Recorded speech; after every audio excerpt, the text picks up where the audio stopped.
Well then, welcome back. You just missed out an awesome 3-minute introduction that I've been recording for the last 3 minutes until I realized I forgot to hit record. So now you're in for the second best introduction to ever happen. And that's that we're going to be discussing a similar topic taken from the last video, the repression at the heart of Western culture, when I was talking about some of McLuhan and McKenna's ideas in conjunction with eschatology, i.e. end times, or the perception that history already ended and there can be no more history. The very ideal has rendered itself obsolete. It's been so successful that it basically has to perform a disappearing act, right? It turns into an Ouroboros. And while there's a lot that's been said about snakes that shit in their own mouth, that's not the point here. When it comes to the central topic of Peter Wessel Zappfe's The Last Messiah, written in 1933, it's good to keep in mind that his central theme of repression is Freudian in nature, right? This comes from Freudian analysis, and chances are, he would have read a lot of Jung too. And it doesn't get into anything more complex like projection, reflection, transference. It's not concerned with Freud's particular personality type, seemingly, and personal preferences in psychology, but he does discuss repression in depth. And it makes sense that if psychology was what preceded this point and what followed was existentialism, and I don't mean the way that Kierkegaard and Nietzsche, let's say, are incorrectly considered existentialists, because they were, Kierkegaard was a Christian, Nietzsche was a nihilist and a pagan, and also he was a psychologist, not a metaphysician, right? Kierkegaard's a Christian and a metaphysician. So it's not actually philosophy, because like Camus said, an existentialist himself, God is intellectual suicide, right? It's not an option anymore. It can no longer float that boat for the people who are past that, right? Which I also want to clarify what nihilism is nihilism is a stage of psychological growth. It's a disbelief in, well, everything, including God, but especially man. It's being tired of man, really. That's what nihilism is. It's not believing in man or mankind. It's having essentially no hope. So what I was getting to in the last video, and I think I realized I forgot to hit record, was I was saying that repression is probably something like the distance or the discrepancy between idealism and ideology, that gives you your idealism, and reality. But a better term would be the differential, because you're not conscious of it, right? You tune it out on purpose.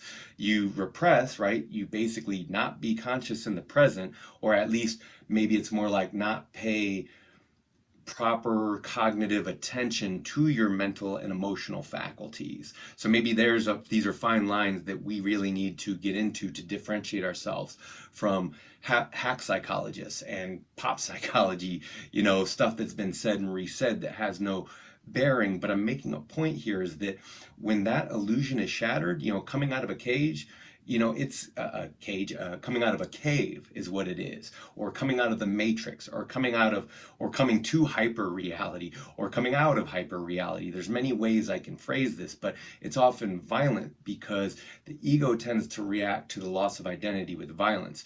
And you can see this in people with hallucinogens and bad trips, right? They might start to freak out when they start to experience an ego death. You can find accounts of this all over the place. You can find it in Western psychology or just in average psychology, and the idea that if you try to tell someone something that you think is the truth and they disagree with you, they're going to get violent. Why? Their differential can't take that kind of pressure, right? If we think of the whole history of idealism and ideology, the very thing that necessitates irony, which says, hey dummy, get on the same page, or wink wink, don't you know what I really mean? You should, or you're going to look really dumb. But as Plato demonstrates with Socrates in the Republic, it's a really useful teaching tool. And in that case, it's the same thing. The people around him they're off in their own worlds, as everyone is, right? They subscribe to their culture. What's wrong with that? You copy what has been presented to you. That's what everyone's taught to do. It's not a mistake. There's a reason we have heroes, and there's a reason why people are modeled themselves after those heroes and keep telling those stories. But the whole notion is Socrates is this intellectual and ironic hero, right? He's more than just a violent man. He's a psychologically violent man. He's a philosopher, right? He's become something more than mere ape, right? These are, you can find this in Marcus Aurelius and Epictetus, right? One a slave, one the ruler of Rome, but they both devise a noble psychology, aka philosophy, aka stoicism, right? Because one's philosophy is one's owner. It's somebody else's, number one, and number two, you know, it's a demonstration that men at the extreme opposite levels of circumstances and birthrights can still share noble blood and essence. And I mean in noble blood and actuality, right? They were both likely introverts, so on and so forth.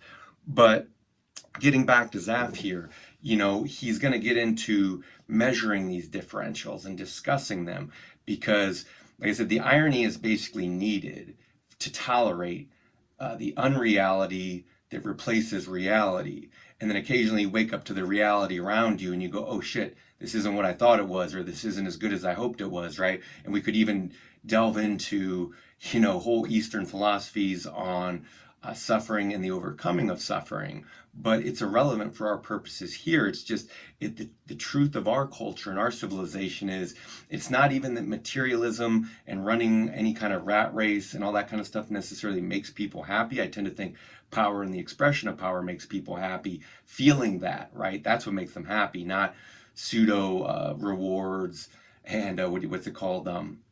Not just pseudo rewards, but proxies for power, symbols for power. Like that stuff really doesn't do it. It's all about the feeling of power generally, and more so getting into the philosophy here. What I was saying is that it's not necessarily the materialists and materialism and the conspicuous consumption and the chasing after the ideology and the idealism that the reality never matches in most cases. It's not that makes people happy. It's that they can't stop. One, it's an addiction. And two, it's an illusion. Three, for a few people it works well, so that's the model that everyone follows. But in reality, people will suffer and would suffer regardless. And even if we could unchain people from the shackles of being, where does the resistance come from then? Now what are they going to rub up against to make something of themselves, or to complain about, or to go beyond themselves, or whatever it is they're actually doing in their approach to life and whatever it is they're trying to do. I've been talking about idealism and ideologies, so in a lot of cases, yes, for idealists and ideologues, they take it seriously, right? I don't think a lot of them know that the beginning of philosophy was a joke. Plato went to Athens with a troupe of mimes to perform the Republic. Like, philosophy has always been, in some sense, about, yes, the pre-Socratics demonstrate it can be free of culture, monetary influence, these sorts of things in a large part, right? Not like it's not actually a system for everybody. Like philosophy is something that individual philosophers do, and then they share it with others, and then they work with others, right? It wasn't some grand system that you could just lay top down and make people dance like monkeys or robots. And then all cultural models, follow this. And then there's a question of, can the people's physiology actually handle the demands of what's being asked? And in Western culture, the answer has always been no. Most people, like Nietzsche observed as psychologist, that most Christians aren't actually Jew enough to handle the guilt of the Christian conscience. And I think we see that in both standard Christianity as well as all like the secular and like kind of liberal offshoots that came off of it, from humanism to secular humanism to secular liberalism. And now I'm pretty sure everyone's given up on they maintain the moral picture. They, right? They mouth the words like Orwell talks about, but it doesn't mean anything to anyone anymore, right? We're already a post-moral society since no one lives by morals, or self-control is just where applicable, but it's not a universal. Just like saying behave yourself in a certain way and only say these words doesn't work out, in a civilization of hundreds of millions of people. No one ever stopped to ask, hey, even if we could make the perfect system, how does that work when you scale it up? What about when you run out of resources? What about when all the workhorses die? Things like that come to mind.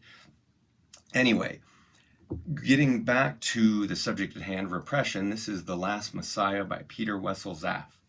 Goes, One night in a long bygone times, man woke and saw himself. He saw that he was naked under cosmos, homeless in his own body.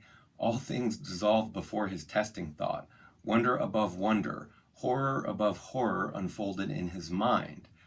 Then woman too awoke and said it was time to go and slay. And he fetched his bow and arrow, a fruit of the marriage of spirit in hand, and went outside beneath the stars. By the way, I think he's wrong here. I think originally, once upon a time, I would have agreed man woke first, but I think woman woke first, and she had to counter man's physical violence. And I think the larger battle is the battle of the sexes, eros and logos.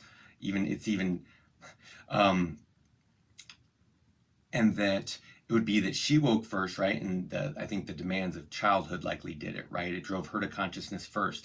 And I think in Christian mythology, the Old Testament captures this in the Garden of Eden story, that she went introverted first. She went inside first. She went, like, similar to a god like Odin, she ripped out her own eye instead. But in this depiction, it's wrapping her, it's robbing her of her inner material and applying it to an outside evil. It's actually like projection and transference, right? Which led to scapegoatism, which guided Christianity through all of history, which you can read in Gerard Butler and what he took out of Nietzsche. And he's not wrong. He took Nietzsche's own subtext and made a theory out of it, like a lot of people do. Like, honestly, it seems like whether they realize it or not, actually, most philosophers and psychologists, they're creating philosophies and theories of psychology based off of Nietzsche's subtext, even when they don't know it, just because Nietzsche was that prolific and that thorough.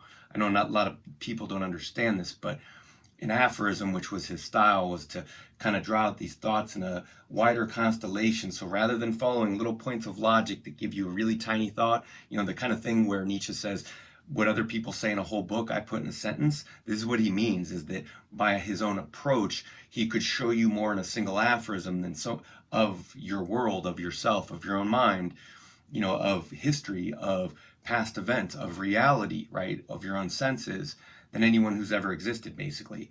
And everyone's kind of following suit. But I'm going to keep going here. Got off on a whole tangent there. But, okay, so he fetched his arrow, right? Time to go slay. A fruit of the marriage of spirit and hand, right? Spirit is his stomach, and his hand is his touch with the physical world, which creates his soul. And went outside beneath the stars.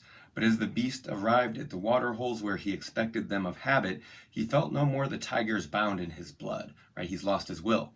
But a great psalm about the brotherhood of suffering between everything alive. That day he did not return with prey, and when they found him by the next new moon, he was sitting dead by the water hole. Do you see what happened? He became suicidally happy, basically. 2. Whatever happened? A breach in the very unity of life, a biological paradox, an abomination, an absurdity.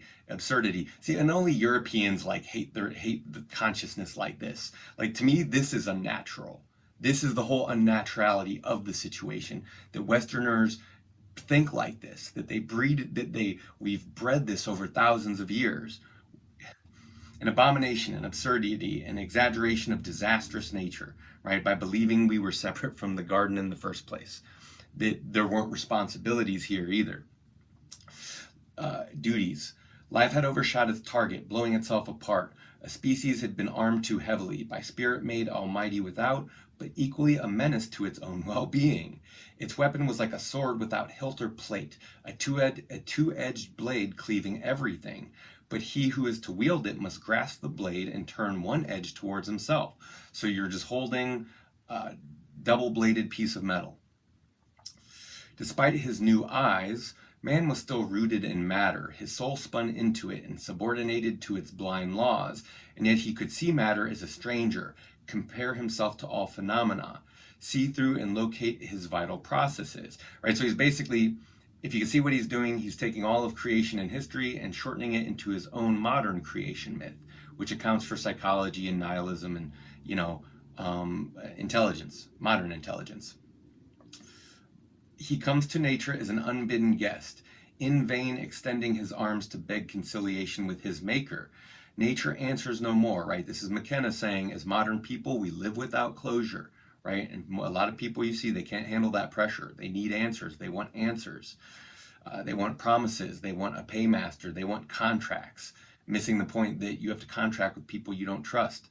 Anyway, he's lost his right of residence in the universe, has eaten from the tree of knowledge, has been expelled from paradise. He is mighty in the near world, but curses his might is purchased with his harmony of soul, his innocence, his inner peace, and life's embrace. So there he stands with his visions, betrayed by the universe. Remember, I talked about tolerances and differential between ideology and its idealism. I'm doing the right thing. Oh, the world's a good place. It's getting better. Reality is statistical. We have invented happiness. Betrayed by the universe in wonder and fear. The beast knew fear as well, in thunderstorms and on lion's claw. But man became fearful of life itself, indeed, of his very being. Life, that was for the beast to feel the play of power. It was he, poor domesticated animal. It was heat and games and strife and hunger, and then at last to bow before the law of course. In the beast, suffering is self-confined. In man, it knocks holes into a fear of the world and a despair in life. Whew. Even as the child sets out on the river of life, the roars from the waterfall of death rose highly above the veil, ever closer and tearing at its joy. Man beholds the earth, and it is breathing like a great lung. Whenever it exhales, delightful life swarms from all pores and reaches out towards the sun. But when it inhales, a moan of rupture passes through the multitude, and corpses whip the ground in bouts of hail. Right? Very visionary, very picturesque, right? He's giving you a clear image that you can see. So, not merely his own day could he see. The graveyards wrung themselves before his gaze. The laments of sunken millennia wailed, sounds poesque, the laments of sunken millennia wailed against him from the ghastly decaying shapes. The earth-turned dreams of mothers. So there you go, idealism and women being the primarily civilizing force. Better behave, better not be violent, right? So future's curtain unraveled itself to reveal a nightmare of endless run. By the way, this is why comedy works, because it's a hidden complaint, right? It's a way to inflict psychological violence and disruption while endearing yourself rather than annoying people. But a joke is still actually, the need of it tells you the truth of it, just like the need for modern psychology says, geez, why do we have so many therapists prescribing so much junk, right? Legal drugs and other. Anyway, future curtain unraveled itself to reveal a nightmare of endless repetition, the greatest burden, right? What do you say to a nightmare of endless repetition? Would you see a god or a devil? Anyway, a senseless squander of organic material. The suffering of human billions makes its entrance into him through the gateway of compassion. From all that happens arises a laughter to mock the demand of his justice, his profoundest ordering principle. He sees himself emerge, right? This goes back to the Republic. So he's following the lineage. So he sees himself emerge in his mother's womb. He holds up his hand in the air and it has 5 branches. Whence is devilish number 5, and what does it have to do with my soul? He is no longer obvious to himself. He touches his body in utter horror. This is you, and so far as you extend and no farther. He carries a meal within him. Yesterday it was a beast that could itself dash around. Now I suck it up and make it a part of me, and where do I begin and end? All things chain together in causes and effects, and everything he wants to grasp dissolves before his testing thought. Soon he sees mechanics even in the so far whole and dear. In the smile of his beloved, there are other smiles as well, a torn boot with toes. Eventually, the features of things are features only of himself. Nothing exists without himself. Every line points back at him. I guess every road does lead to Rome, huh? The world is but a ghostly echo of his voice. He leaps up loudly, screaming, and wants to disgorge himself onto the earth along with his impure meal. He feels the looming of madness and wants to find death before losing even such ability. Bukowski's got a poem about other people not understanding how the suicidal sometimes do it to get away from the living, right? And that's actually probably the biggest factor why they would do it, right? In a lot of cases. And I don't say that to hurt anyone's feelings, to be clear. It's, again, if repression is the tool, then, you can't sedate all the things you're afraid of, because it's endless. There's endless unknown. And the idea that man has been reacting like a untamed, untrained ape for tens of thousands of years, that this ape won't be tamed, right? Is this telling about the future, ladies and gentlemen? Um, you know, I know people like to pretend like we figured this out yesterday and now we got it right and we have the right tools and the right sciences and the right humanities. And it's just like, this is like, how ignorant and naive do you have to be to realize what animals and how dangerous people are, and that they're not going to stop with their endeavors and their subversions and their fights and their conflicts, right? It's part of the condition, right? And there's no getting out of that. So, oh, and I wanted to say that in a lot of cases, I also thought of it as, I saw a certain dignity in that, like the idea of someone wanting to kill themselves to protect themselves, the loss of dignity at others, kind of like no different than the heretics who were burned at the stakes, who would still assert what they believed in or make really funny jokes to their own executioners, that kind of thing, right? That's the kind of horror and comedy that Western civilization necessitates. And I think it's life in general, but I mean, the Western neurosis just, like everything else, it took it to an amphetaminic level, right? A psychedelic level, really, till it all came apart again. But the drive towards unity, the drive towards oneness, with the psychotic belief backing it by so many, that's the irony. There's the irony in that situation. Again, Plato went to Athens with a group of mimes, and people still think praxis and philosophy, they're missing important components here. But as he stands before imminent death, he grasps its nature also in the cosmic import of the step to come. His creative imagination constructs new fearful prospects behind the curtain of death, and he sees that even there is no sanctuary found. And now he can discern the outline of his biocosmic terms. He is the universe's helpless captive, kept to fall into nameless possibilities. From this moment on, he is in a state of relentless panic. Reminds me of Kierkegaardian philosophy or religion. Such a feeling of cosmic panic, which is in quotes, is pivotal to every human mind. Indeed, the race appears destined to perish insofar as any effective preservation and continuation of life is ruled out when all of the individual's attention and energy goes to endure or relay the catastrophically high tension within, right? So if it's someone holding tight to the controls, not letting go, it's them literally dying for that moment that they can let go and release it. So the tragedy of a species becoming unfit for life by over-evolving one ability is not confined to humankind. Thus, it is thought, for instance, that certain deer in paleontological times succumbed as they acquired overly heavy horns. Their antlers grew too big, weighed them down. The mutations must be considered blind.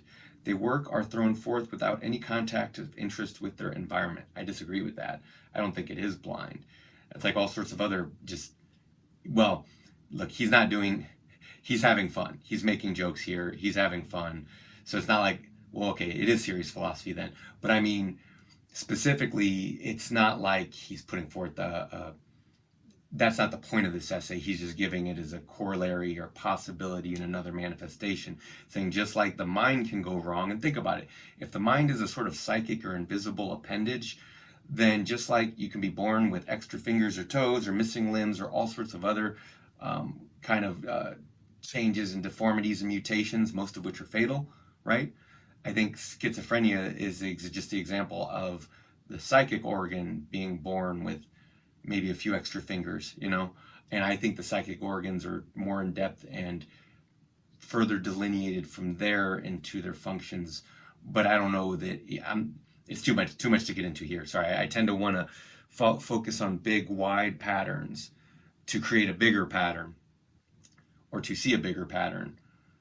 But I'll keep going. So he's saying, again, it's kind of like what I actually stated it earlier, really, that the ideal is to cover over the fact of everyone's just trying to survive. Everyone's getting by day to day, not just for the last few decades, like modern politics would have people believe like they invented the world. No, this has been going on for tens of thousands of years. These animals have not behaved themselves according to civilized standards. And as I said, civilized is like, if you look back through civilization, it's not about being civilized is as modernly conceived. It's about the survivors. So when all the effort goes into just maintaining, not even creating more, not doing anything more, not building anything new, not doing anything new, because in the West, again, we don't do anything new. We've just followed old models forever, just keep copying copies of copies. And even the corporate model is a copy of a copy of a copy at this point. But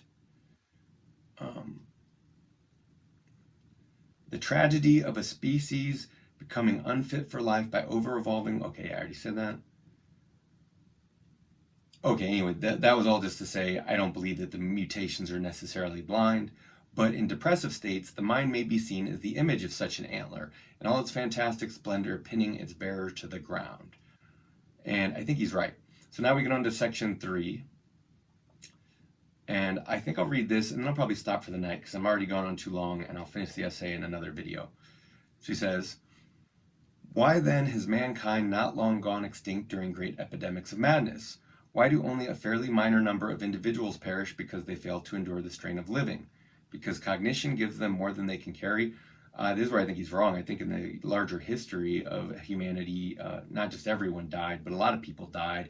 More so, a lot of people died without procreating, but they fought about all this. They fought over identity, they fought over procreation, they fought over materials. It's not just one thing, and there's not just one ideology that can fix any, let alone all of it. So, because cognition gives them more than they can carry. Cultural history, as well as observation of ourselves and others, allows the following answer. Most people learn to save themselves by artificially limiting the content of consciousness. This gets into the 1984 content, for instance. George Orwell. Most people stay sane by not actually thinking, by not using their brains.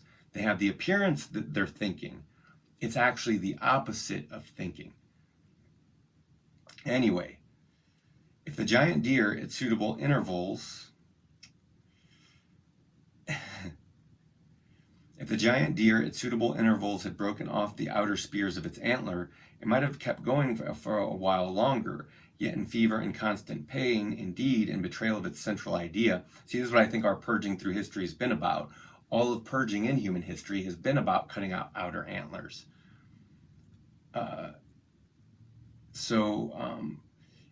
Betrayal of its central idea, the core of its peculiarity, for it was vocated by creation's hand to be the horn bearer of wild animals, right? This was just this animal's horn.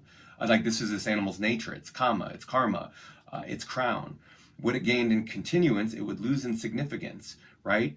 So if it sheds its antlers, well, now it's just another stupid animal. Who cares, right? What's the difference of it? And this is how people look at each other, right? So, horn bearer of wild animals, what it gained in continuance, it would lose in significance, right? This is the last man. They lived the longest. And grandness of life. In other words, a continuance without hope, a march not up to affirmation, but forth across its ever recreated runes, a self-destructive race against the sacred will of blood. Oh my God, this is Emersonian too. There's this line in Self-Reliance, about man waking as a small tiny being in his house, not even being able to reconcile himself with where he lives is just a tiny speck in it. It's brutal. And it's about conformity. It's about kind of like Kurt Vonnegut Jr. talks about when I read before about like in America here, like, look, here's a whole suburb full of dream houses, full of a bunch of people with the same dreams. So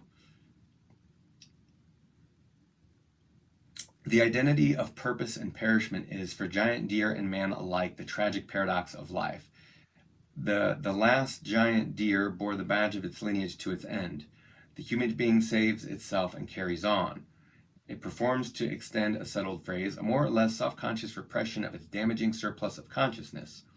This process is virtually constant during our waking and active hours, and is a requirement of social adaptability and of everything commonly referred to as healthy and normal living. Right. This is why I said when you try to tell people that them and their culture are insane, like, no, to them it's normal, right? right? Never mind the bait and switch, never mind the carrot on a stick, never mind the metaphysical idealism that isn't real, while ignoring the reality that stacks up in front of your face. So, virtually constant psychiatry even works on the assumption that the healthy and viable is at one with the highest personal terms, meaning you can successfully repress, right? You think too much. It's insane. That's depression, fear of life, refusal of nourishment, and so on are invariably taken as signs as a pathological state and treated thereafter. Often, however, such phenomenon are messages from a deeper, more immediate sense of life, bitter fruits of a geniality of thought or feeling at the root of anti-biological tendencies. Remember, in his mythos here, he's saying it goes back to the dawn of time, that archer who killed himself by the watering hole by letting himself perish. Basically, he's saying that that's our, like if Cain killed Abel, this was the third brother who killed himself, right? And for all of psychology and history and religion, like everyone's tried to hide from that fact. Paganism let more outlets for the mysteries of the psyche, but all of monotheism's life has been hiding from the mysteries and the scariness of what comes out of the human mind. And now that it's all been let loose, we can see it and study it more clearly. Yet, I think this is huge right here, that he's recognizing, hey, it's not just modern, the recognizing of it is the modern part, but it's actually ancient. You guys just never told the story because that story was remended. Actually, when they wrote the Gospels, they left that gospel out because no one wanted to hear how suicide was good news, right? Anyway, is not the soul being sick, but it's protection failing, right? The ego growing too weak, perhaps. Ego consciousness in the Western world, I think it just gets worn down. It gets worn down by the food, the people, the poisons, the media, the lies, the discrepancy, and all that torsion in these differentials between the ideal and the ideology and the reality, that most people aren't artistic. Okay, if most people aren't Jew enough to handle Christianity, then I'd say most people aren't artistic enough, period, to handle reality. That's why they need religion as an artistic medium, created by old poets and thinkers, right? It's like philosophy is the domain of the thinker, then religion is the domain of the shaman or the feeler. Anyway, going on here. Not the soul being sick, it's protection failing. I just put my theory forth that it's ego. Rejected because it's experienced correctly as a betrayal of ego's highest potential. Yeah, he says it right there. So the whole of living is what we see before our eyes today is from inmost to outmost, enmeshed in repressional mechanism, social and individual. They can be traced right to the tritest formulas of everyday life. Though they take a vast and multifarious variety of forms, it seems legitimate to at least identify four major kinds. Naturally occurring in every possible combination, it's isolation, anchoring, distraction, and sublimation. So what he's saying about, he's just giving what he sees as the four most common kinds of repression, and that there's something else in here. I'll keep going. By isolation, I here mean a fully arbitrary dismissal, right? Arbitrary is in, it's this time and place and location and what you or other people can or can't handle. A whole arbitrary dismissal from consciousness of all disturbing and destructive thought and feeling. Engstrom, he's quoting someone else here, one should not think, it's just confusing, right? Why did we evolve brains? To not think, obviously, right?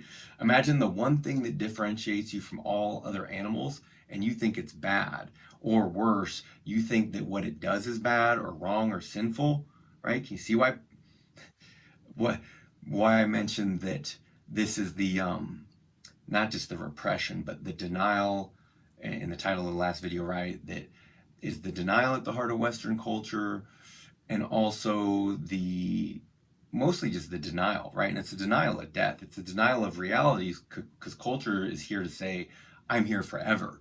I can't die, right? Kind of Big Brother-esque, right? Seems like another kind of neurotic and insecure God, really. The whole of living that we see before our eyes, yes, repression. So do not think it's just confusing.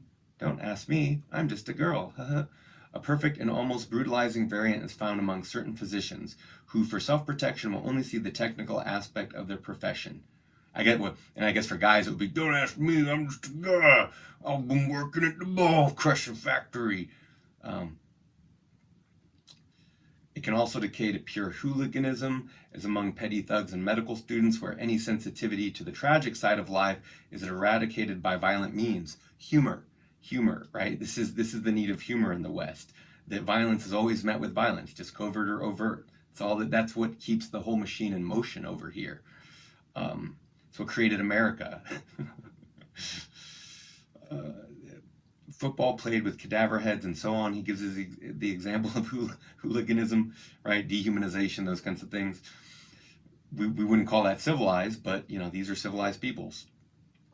In everyday interaction, isolation is manifested in a general code of mutual silence, primarily toward children. So they are not at once scared senses by life that they have just begun, but they retain their illusions until they can afford to lose them. So the theory is you build a strong enough ego consciousness up so that by the time you tell the kid Santa Claus isn't real, or that morality isn't real, or that Western philosophy isn't real, right? That they can handle that rather than losing their minds or going crazy or becoming terrorists and violent, right? In return, children are not to bother the adults with untimely reminders of sex, toilet, or death. Among adults, there are the rules of tact, the mechanism being openly displayed when a man who weeps on the street is removed but with police assistance. And I assure you, this hasn't changed in 1933. Nothing unnerves anyone else more than a man crying, and especially if he's really letting it out, where he sounds more like an animal than a human being. That'll have people calling the cops real quick, right? Just regular male emotion is seen as insane. That's how insane, that's how up the butt this culture is, right? So this mechanism of anchoring anal, I meant to say anal and anal retentive, afraid. Really, it's afraid, right? It's a fear of authority. It's a fear of judgment. And then to handle all other situations that appear, anything that touches those language and feeling complexes that make those things register, right? This is how programming and language works. Anyway, so remove them with police assistance. The mechanism of anchoring also serves from early childhood. Parents, home, the street become matters of course to the child and gives it a sense of assurance. The sphere of experience is the first and perhaps the happiest protection against the cosmos that we ever get to know in life. A fact that doubtless also explains the much debated infantile bonding, right? Hoping you had a happy childhood or you have one. Because if not, that's starting on, it's not that you're behind or you need to play catch up, it's just living at a different rung. So the question of whether that is sexually tainted too is unimportant here. So he's setting Freud aside. That's his point there with that statement. When the child later discovers that those fixed points are as arbitrary and ephemeral as any others, it has a crisis of confusion and anxiety, right? Existential crisis, midlife crisis, for the dumb market, and promptly looks around for another anchoring. In autumn, I will attend middle school. If the substitution somehow fails, right, he's just saying, you think of the next thing to do, right? In autumn, I will attend middle school. If the substitution somehow fails, then the crisis may take a fatal course, or else what I will call an anchoring spasm occurs. One clings to the dead values, concealing as well as possibly from oneself and others the fact that they are unworkable. Now imagine a whole civilization doing this. That one is spiritually insolvent, right? See, the difference is one of the most brilliant living philosophers I know, if not the most brilliant living philosopher I know, said that unlike nature, man can't live on waste only in spirit. I think I got that right. Let me know. Anyway, the one is spiritually insolvent. The result is lasting insecurity, feelings of inferiority, overcompensation, right? Just screams Western reality.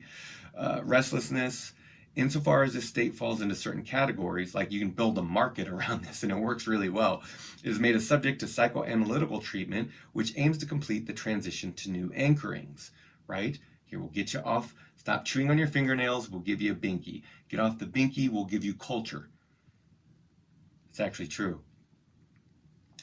Anchoring might be characterized as a fixation point within the construction of walls around the liquid. Wait, let me make sure I finish that last part. Okay, restlessness. Insofar as this state falls into certain categories, it is made subject to psychoanalytic treatment. Yes. Anchoring might be characterized as a fixation of points within or construction of walls around the liquid fray of consciousness. Oh, sorry, I started reading that like it was a longer sentence. Though typically unconscious, it may also be fully conscious. One adopts a goal.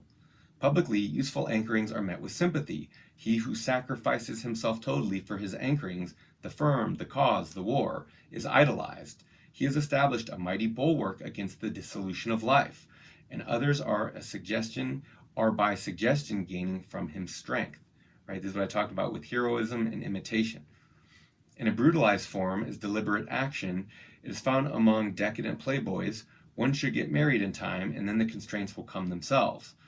Thus, one establishes a necessity in one's life, like responsibility, exposing oneself to an obvious evil from one's point of view, but a soothing of the nerves, a high-walled container for a sensibility to life that has been growing increasingly crude. And that is what I said. I did say it's a crude and crass culture and way of life, not just its infantilism. It's, I think, our whole ontology and teleology around responsibility, education, as well as morale. I think they're all juvenile and childlike. A future species will find this age of people not, I was going to say not evil, but stupid, naive, probably domesticated, weak. I don't. There's a lot of them, and again, just existentially done for. Probably just cooked, right? Because again, if I said this has been 1,000-year coming together process to become a 1,000-year falling apart process, then chances are, I'll keep going. So, soothing of nerves, a high wall container for sensibility to life, right? This is what I was saying. Culture is the safety blanket that most people never leave. Ibsen presents in Halmar, Ekdal, and Molvik two flowering cases, living lies. There is no difference between the anchoring and that of the pillars of society except for the practico-economic unproductiveness of the former. Basically, that's like saying, hey, a cult, like, cults would be just as popular ever if they weren't seen as economically pointless, right? But the moment you try and make them economically viable, usually you turn into a terrorist organization or a kidnapping organization. I'm thinking like Scientology here. There's other kinds of weirdo religions, right? That like the only differences in human organizations anymore, it's not religious, it's not spiritual, it's just practical, it's economics, it's life by utility, it's homo economicus, right? Homo down to homo, not even that, just homo consumicus, homo fidicus, maybe. This one establishes the necessity of one's life, exposing oneself to obvious evils. Yeah, we already did that. Two flowering cases, living lies.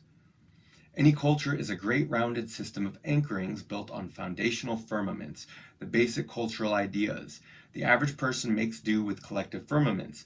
The personality is building for himself, right? And like Peter Sloterdijk talks about this in Nietzsche's Disciple, the history of language is to realize that the speakers of it, like, by using, like, the poet was allowed to speak so long as he spoke well of the nobility and the ruling class, and they let him speak so long, right? It's like reflecting a point of light. We'll shine some of our light back on you so long as you shine your light on us.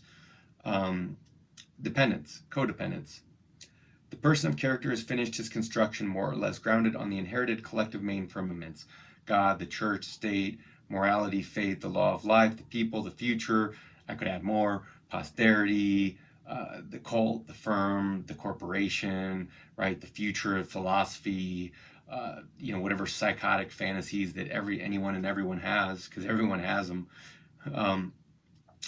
You just don't know about it because they generally don't tell you. The closer to main firmaments a certain carrying element is, the more perilous it is to the touch. Doesn't mean they're not there. Here's a direct protection is normally established by means of penal codes and threats to prosecution, right? So this is a reason why people don't, not only do they pretend like they're not there, they pretend to have the thought that it was never there to begin with, because to even begin to communicate it already communicates a problem. You're putting yourself in the position of admitting to a crime. Like Hunter S. Thompson said, the only crime in a closed society is honesty, is openness, is stupidity, right? When everyone puts on a front and yet lies to your face and hides everything behind your back, right? What's the only crime? It's stupidity, naivete. And yes, people do resent weakness and ignorance. So he goes on about the examples of prosecution, inquisition, censorship, the conservative approach to life. Funny enough, now you got liberalism, the turning of mankind into cattle, defending itself with censorship and a conservative approach to life, right? It's kind of hilarious to see things and ideals come for full circle, but if that's not apparent, it's like you can't actually institutionalize freedom. The moment it becomes a law, it's tyranny. Um, the carrying capacity of each segment either depends on its fictitious nature having not been seen through yet, right? They haven't come out of the cave. They're in the matrix. Right? That's basically that's the philosophy that trickled down in popular culture. Um, so the carrying capacity of each segment, right? Because remember, I told you before, or mentioned before, that most of like there is no one society. It's several segments of like blue collar, white collar, whatever the separate. I don't even know the oligarchical collectivism at the top, because I wouldn't even call it a class of people. I think there has to be like more than a handful of them to be a class, right? But I'm just pointing out that um, it's recognized as necessary that each segment of society has its responsibilities. Each separate circle has its responsibilities, whether it's recognized or not. Hence, religious education in schools, which even atheists support because, and now it's moral and secular, but which even atheists support because they know no other way to bring children into social ways of response, right? You condition them into a mythology, right? You tell them they came from the earth. They're bronze, silver, and gold. Anyway, right? Whenever people realize the fictitiousness or redundancy of the segments, they will strive to replace them with new ones, the limited duration of truths, and whence flows all the spiritual and cultural strife which, along with economic competition, forms the dynamic content of world history. The craving for material goods, power, he says, symbols of power, is not so much due to the direct pleasures of wealth, as none can be seated on more than one chair or eat himself more than sated. Rather, the value of a fortune to life consists in rich opportunities for anchoring and distraction offered for the owner. He's just talking about the difference of people's fantasies. Um, Reminds me of a joke Louis C.K. had about back in his poor comedy days, was when he was saying, like, no one dreams about being poor, no one dreams about riding the bus, no one dreams about those kinds of things. Yeah, that's what he's talking about. So everyone looks upwards, everyone models upwards. And they're told to, actually. It is important to note, right, that these things generally, they never have made anyone happy in all of history. You have lesser people imitating greater people who existed once upon a time, who could have told you, hey, I had it all, I was king of the world, and I still wasn't happy. I had to keep the ship moving myself. I couldn't anchor myself in any of it. I saw death approaching. Wisdom didn't work. Women didn't work. Money didn't work. And God help you if wine and opiates don't work, right? That's your last out. Both for collective and individual anchorings, it holds that when a segment breaks, there's a crisis that is graver the closer that segment to the main firmaments, right? So if God, like in religion, if God's the main firmament, well, you can have the kind of offshoots of those beliefs. You can have the cultural remnants of the initial belief fall away, like Luther changing the church, for instance, but you can't, or any other kind of reform in any kind of church or religion. But the idea of getting rid of the center of that thing, you just destroyed entire institutions and ways of life and monetary systems, right? Is just catastrophic. So he goes on, within the inner circles sheltered by the outer ramparts, such crises are daily and fairly pain-free occurrence, disappointments. Even a playing with anchoring values is here seen. Wittiness, jargon, alcohol. He means he's drinking as he's writing this. He's having a good time because, there's a lot of jokes in here, and amidst the horrible understanding, the unpleasant truth, the truth that is harmful to life, the spirited truth, spirit being defined as life, that which is alive cutting into itself. Um, so daily is in disappointment, but during such play, one may accidentally rip a hole right to the bottom, and the scene is instantly transformed from euphoric to macabre. The dread of being stares us in the eye, and in a deadly gush, we perceive how the minds are dangling in threads of their own spinning, and that a hell is lurking underneath. And the best example for this, aside, like I said, he says that one moment you might be laughing and the next moment you might be crying. Yes, those existential moments happen where reality rips itself open. The mind is revealed to be nothing more than tatters. The person reels in horror at their new possibilities. Best witnessed or understood is in the psychedelic experience, and how psychedelic drugs can instantly shatter or tear at the ego and its illusions to leave a person helpless and afraid, or screaming and needing of, not even say needing of hospitalization, they're needing to adjust to the new reality that they're seeing, right? It's nothing unreal at all. That's the funny thing. It's like the coming to terms with the illusion or the disillusionment is often the crazy making process, or the destruction process, the real pin off the grenade, if you will. So that happens, right? And that it can happen sober, but that you can facilitate the process through other means. So the very foundational firmaments are rarely replaced without greater social spasms and a risk of complete dissolution. Right now he's talking about the wider societal structures, reformation, revolution, right? Big violence. During such times, individuals are increasingly left to their own devices for anchoring, and the number of failures tends to rise. Depressions, excesses, and suicide results. Also, cults, liars, thieves, opportunists, pirates, bandits, everyone shows up for the party, right? And all the predators who are hiding within the civilized culture, they start coming out of the woodwork. But again, if they're smart, they just hide themselves, like they still do to this day. Culture like America, I think we have a disturbingly large amount of predators in hiding that no one would even care to want to know what those numbers might really be. Never mind what thoughts aren't shared or what is repressed. I don't even mean theoretically, like, oh, Billy just needs to go see the therapist for his questionable negative thinking or something. I mean like people with very disturbing thoughts and who will act on them. I think those are always far greater in number than anyone knows. And also that too much pressure is always put on the middle stratum anyway, and it never holds. So anyway, during such time, individuals are increasingly left to their own devices. Yes, and he gives the example, German officers after the war, World War I, Chinese students after the Revolution, right, the Great Revolution, and the Great Leap Nowhere. Another flaw of the system is the fact that various danger fronts often require very different firmaments. As a logical superstructure is built upon each, there follow clashes of incommensurate modes of feeling and thought. Then despair can enter through the rifts. In such cases, a person may be obsessed with destructive joy, dislodging the whole artificial apparatus of his life and starting with rapturous horror to make a clean sweep of it. Right? You could think of someone freaking out, having a midlife crisis, and then like quitting their job and running off, or what everyone else would call, geez, that's drastic measures. And what they don't see is that dam was just waiting to be burst, right? They thought the thing happened now. They're making a fiction out of somebody, a doer out of a deed that didn't even happen.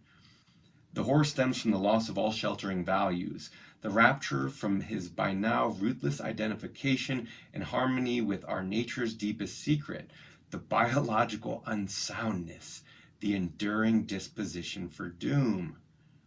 We love the anchorings for saving us, but also hate them for limiting our sense of freedom. Whenever we feel strong enough, we thus take pleasure in going together to bury an expired value in style.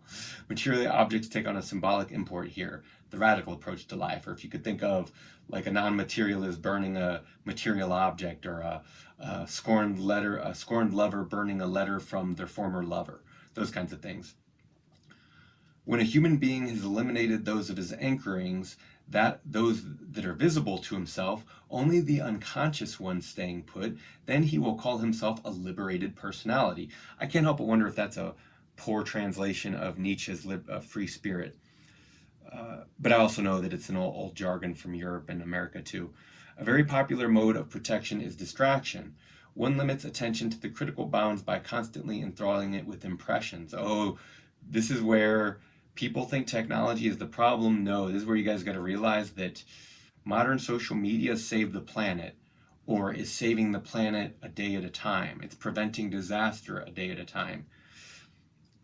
There's some McKenna and McLuhan in that too. This is typical even in childhood without distraction.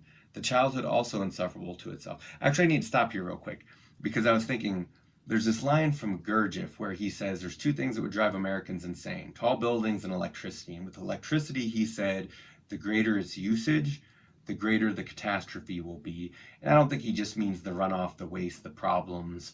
I think what he means is the dependence on it, because when that dependence is inevitably shaken in whatever ways it is, disaster, unavoidable. No way to mitigate, no alternatives, no stopgaps, no backup methods. We didn't stave the old ladder, keep building new ladders and kicking them out until there's nowhere to go, right? So this is typical even in childhood. Without distraction, the child is also insufferable to itself. Mom, what am I to do? A little English girl visiting her Norwegian aunts came inside her room saying, what happens now? What do you mean, what happens now? Go busy yourself, kiddo. In American terms, here's the TV, click. The nurse, and now here's a phone, click or swipe. The nurses attain virtuosity. Look, a doggy. Watch, they're painting the palace, right? Keep distracting the kids. The phenomenon, right? Remember, this is 1933. The phenomenon is too familiar to require any further demonstration, right? Look, here's an apple. Look, shut up already, Billy. Whatever it is. Distraction is, for example, the high society's tactic for living. Yes, it can be likened to a flying machine made of heavy material, but embodying a principle that keeps it airborne whenever applying. And it must always be in motion, as air carries it only fleetingly. The pilot may grow drowsy and comfortable out of habit, but the crisis is acute as soon as the engine flunks. Okay, so this wasn't as well separated as I thought it was, and I've been going on too long here. I meant to separate it before he starts getting into the separate forms of repression in depth, but I just kind of realized he just gets into it. So I'm going to go on ahead and stop there. This has been part one of what's going to be a two-part episode on Peter Wessel Zapfe's The Last Messiah, which is a very keen and intelligent, and despite its deceptive brevity, a very brilliant understanding of where philosophy, psychology, human nature, religion, and all these elements of culture, where they started, hundreds of thousands of years ago or millions of years ago, even in our animal nature, and even in communication itself, right? Where they started and kind of are meeting back up in the modern terms in the psychological age. Because remember, Freud's still, I think, is he still alive and working at this point? I don't remember, just about. But like all the biggest names in psychology, basically, because we don't create them anymore, because psychologists are stupid and repressive compared to a psychologist like Nietzsche or Freud or Jung. Actually, I think Freud, the last contemporary voice of psychology, really makes me think of Freud. Even a lot of minus all the sexual stuff, just that kind of, hey, I'm objective, well-spoken, educated man speaking for a generalized populace. Like that, almost Freud's voice, I almost think of as the voice of modern civilization. And I don't think a lot of people realize this, that he's basically the original kind of objective, let's be rational, scientific voices in the last century's parlance that carries over to today. But it's about repression. It's about how that's how we survive, and that the whole idea that we're supposed to become disillusioned, that's what culture has ever been about, telling the truth. No, it's always been about noble lies and its inverse, funny lies. And then tragedy is stopping on the way from here to there, or being stopped on your track from here to there, even if the end of the story is already known. It's okay to recognize those feelings of tragedy therein. It's pathological to repress them. It's pathological to pretend like something's a tragedy. It'd be pathological to pretend it's not, right? If something's really sad or pathetic, it would be pathological to lie about its nature. Anyway, I'll continue this talk tomorrow. Again, I'm Zach Morkowski with Sharper Pen Image Consulting. Thanks again for checking out the channel, and I'll see you on the next one maybe. Take care.